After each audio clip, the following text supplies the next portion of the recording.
Sinabi ni Hayon na ibinigay nila ang lahat ng mga opsyon na magagawa nila sa Hui Shadow Sect, ngunit sila ang mga tumanggi sa kanila at nagiging hindi makatwiran dito. Si Hayon, habang umaalis, ay sinabihan si Linsen na tandaan na mayroon silang 6 na oras, at tinanong kung si Linsen ay nagsisikap na manatili dahil naghihintay siya ng tulong mula sa Mount Wasek. Nagulat si Linsen at nagtanong si Hayon kung sa tingin niya ay magpapadala sila ng tulong sa kanila para labanan ang Wudang Sect. Kinukot siya ni Hayon ang panlabas na sekta ng Mount Kwasek, na sinasabi na kung sila ay manghahawakan sa isang bagay dapat ay pinanghawakan nila ang isang bagay na maaasahan.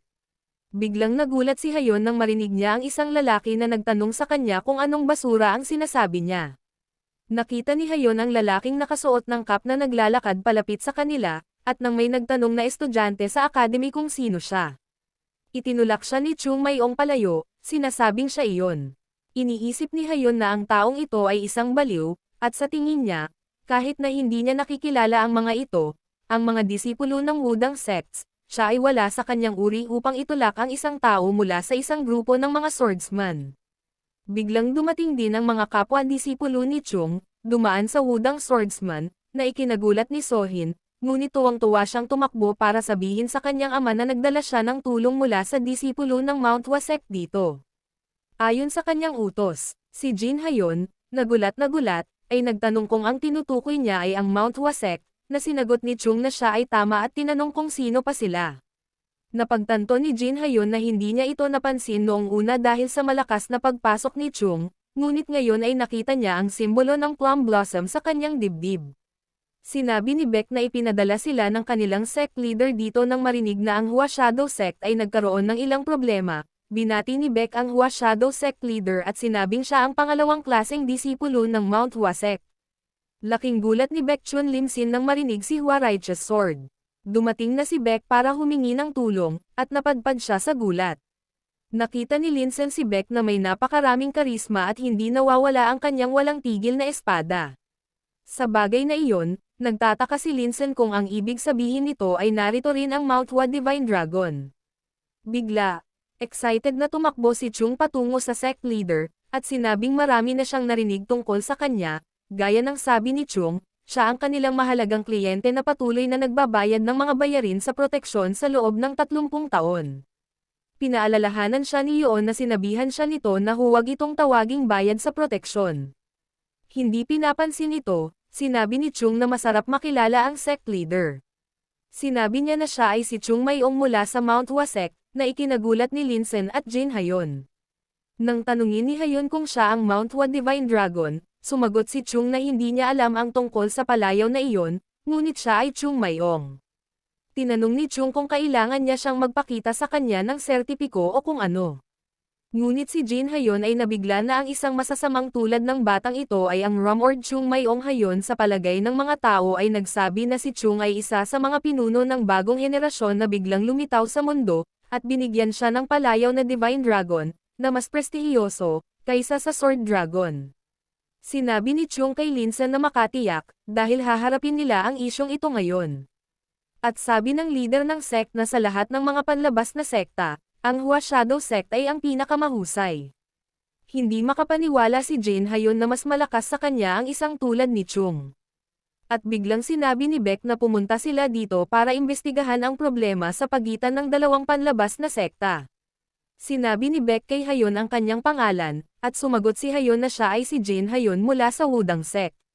Sabi ni Beck na parang kausap ni Hayon ang Hua Shadow Sect leader kanina lang. Sabi ni Sohing, baka kausapin na lang siya ni Hayon. Sinabi ni Hayon na para sa kanya ay may kinalaman ang Mount Hua Sect sa bagay na ito. Sinagot naman ni Beck na walang dahilan para hindi nila magawa iyon. Galit na galit si Hayon at nagtataka, ano ang kanilang karapatan na makisali sa mga usapin ng Wudang Sect dahil lang naibigay na nila ang ilan sa kanilang katanyagan. Sinabi ni Hayon na curious siya kung paano nila isasangkot ang kanilang mga sarili sa bagay na ito. Kung saan sinabi ni Beck na mainam kung makapag-usap lang sila ng mga bagay-bagay. Pero sabi niya parang walang intensyon ang Wudang Sect na gawin iyon. Pakiramdam ni Hayon ay hindi biro ang nagsimulang bumigay si Beck, at parang dinidiin nito ang buong lugar na iyon. Iniisip ni Hayon kung totoo nga ba ang palayaw ni Beck na Hua Righteous Sword, hindi tulad ni Chung, biglang hinamon ni Hayon kung, sa kasong ito, dapat silang magkaroon ng tunggalian. Ngunit tinawag ito ni Chung na isang kargada at tinanong kung sa tingin ni Hayon ay pumunta sila dito para sa isang tunggalian. Nagalit si Hayon at nagtanong kung walang asal ang Mount Wasek, na sinagot ni Chung na mayaman ito na nagmumula sa isang taong nakapasok sa sect ng ibang tao at hiniling na umalis sila maliban kung gusto nilang mamatay, gaya ng sabi ni Chung, hulaan niya ang mga Darn, ang ugali ng Hayon ay pumapasok lamang kapag siya gusto nila. Galit na hinahawakan ni Hayon ang kanyang espada at tinanong kung kunin niya iyon bilang posisyon ng Mount Wasek.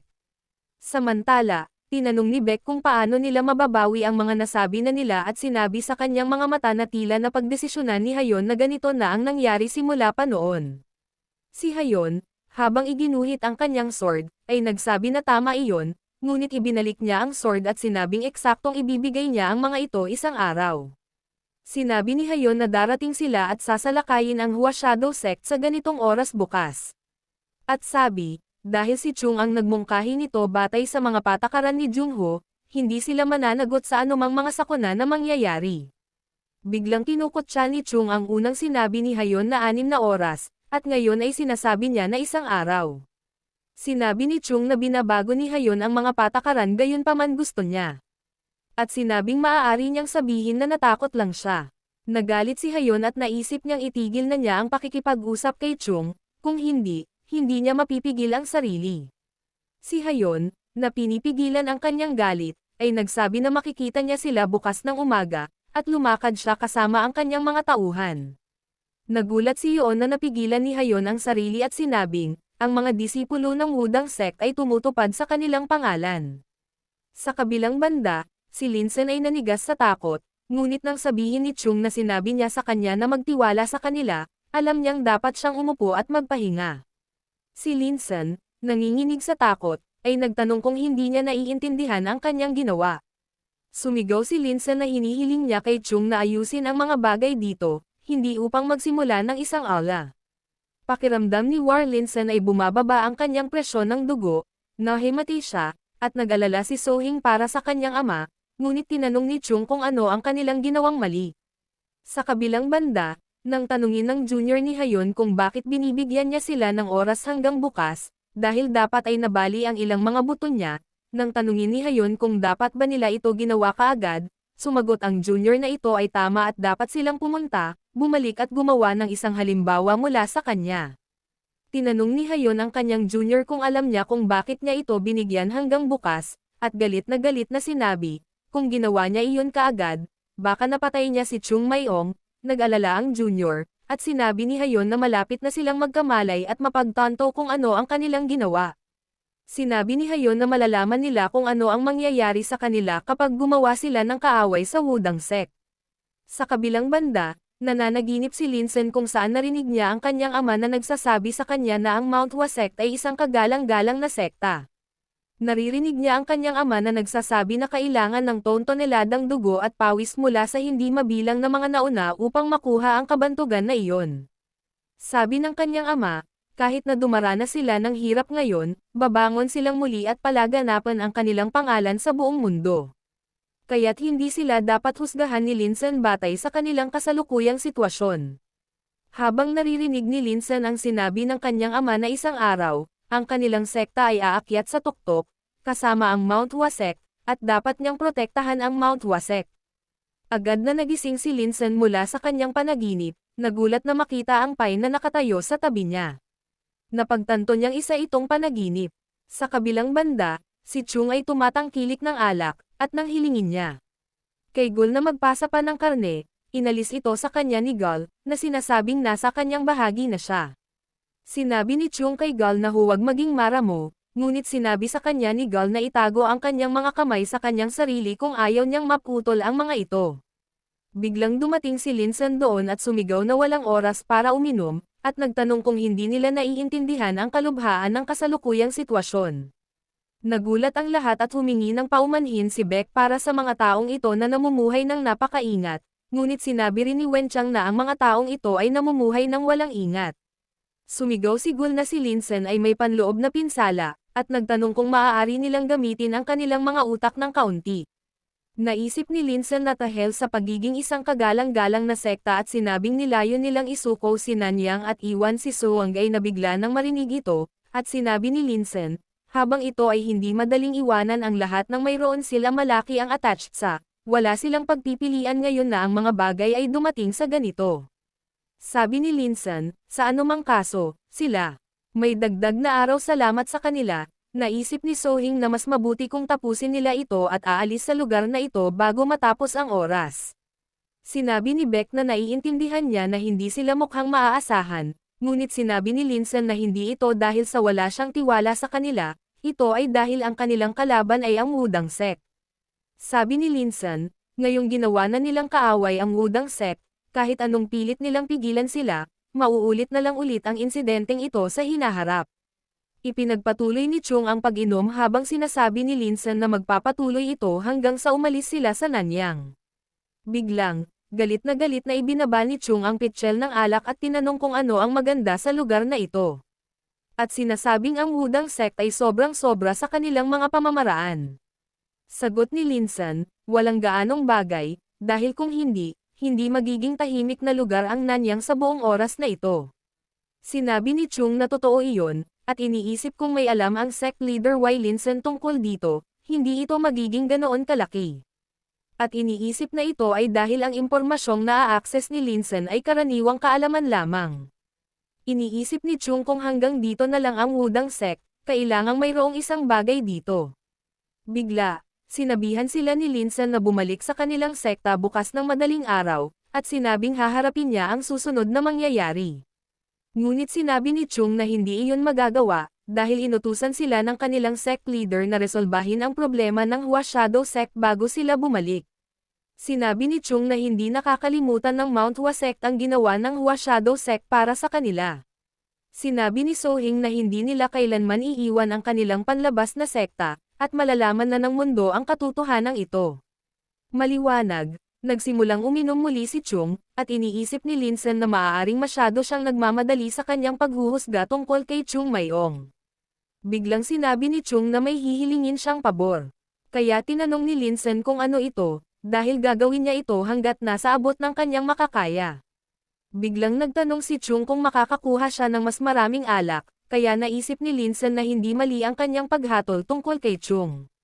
Sa kabilang banda, tinanong ni Jinmo kung sa palagay ni Hayon ay tatakas ang Hua Shadow Sect ngayong gabi, na sinagot niya, tatakas sila, ngunit sa palagay niya ay hindi tatakas ang mga disipulo mula sa Mount Hua Sect. Nang tanungin ni Jinwoo kung bakit ganoon ang iniisip ni Hayon, sumagot siya, ito ay dahil nakuha ng Mount Hua Sect ang katanyagan na hindi nila nararapat. Sabi ni Hayon, ang mga tao na nakakuha ng kanilang reputasyon sa totoo lang ay karaniwang hindi nahuhumaling dito. Ngunit kapag ang isa ay nasobrahan, sila ay nagiging masyadong mayabang. Duda ni Hayon na itatapon na lang ng Hua Divine Dragon na lalaki ang nickname niya, dahil kung tumakas siya, kahit siya ang nanguudyok sa kanila, magiging katatawanan siya sa Jianghu. Gayunpaman, sinabi ni Jinmo na nalalapat lamang ito sa mga marangal na tao, ngunit tila sila ay walang ingat at walang hiya, at sinabi ni Hayon na kailangan lang nilang turuan sila ng leksyon. Sinabi ni Hayon na hindi niya sinisisi si Chung, mula nang sumikat siya sa murang edad, ngunit trabaho daw ng isang may sapat na gulang na ipakita sa kanya kung paano gumagana ang katotohanan. Biglang sinabi ni Hayon na huwag nilang kalimutan ang tunay na layunin na narito sila. At tanungin kung naaalala ito ni Jinmo, na sinagot niya na hindi niya nakakalimutan kahit isang segundo. Sinabi ni Hayon na wala siyang pakialam sa Mount Hua o Hua Shadow Sect, ngunit may isang tao na bumabagabag sa kanya, kaya kailangan nila siyang mabilis na maalis. Sabi ni Hayon, kapag natuloy ang lahat ng ito, malalampasan nila si Shaolin at magiging pinakamalakas na sect sa mundo. Iniisip ni Hayon ang dahilan kung bakit sila pumunta hanggang sa Nanyang at gumawa pa ng Peking Sect Path Academy ay ang Sword Graveyard. Sa tingin ni Hayon, kung magpapatuloy ang lahat ayon sa plano, luluhod ang buong mundo sa Wudang Sect.